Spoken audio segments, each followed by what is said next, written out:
मला अण्णांनी आयोजकांनी जी बोलण्याची संधी दिली त्याबद्दल मी अण्णांचे आणि सर्व आयोजकांचे मी आभार मानतो, धन्यवाद देतो।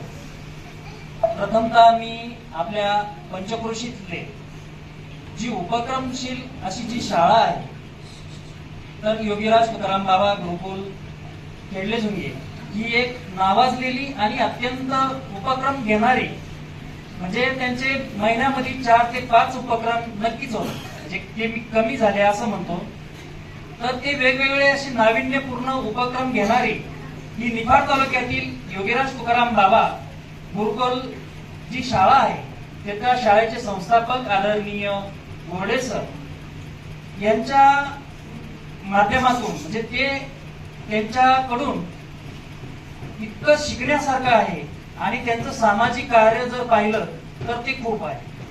त्यांच्या म्हणजे त्यांचं प्रत्येक मुलगा घडला पाहिजे, त्याचबरोबर त्या मुलाबरोबर त्या मुलाचे पालकही एक चांगले आपल्या भारताचे सुजाण असे नागरिक झाले पाहिजे, व्यसनमुक्त झाले पाहिजे। आणि पंचक्रोशीमध्ये त्यांच्याकडे कोणी जाऊ, अंध अपंग दिव्यांग विधवा परित्यक्त्या कोणीही असलं तर त्यांना ते मोलाचा सल्ला देणारे असे आपले आदरणीय गोडे सर आणि आपल्या या व्यसनमुक्ती केंद्राला वारंवार ते भेट देतात। आणि या केंद्राबद्दल त्यांना म्हणजे नुसतं एक हे केंद्र नसून हे खरोखर पंढरपूर आहे। या पंढरपुरातला जो पांडुरंग आहे तर तो पांडुरंगापेक्षा आपण देव पाहिला नाही, आपण देव पाहिला नाही।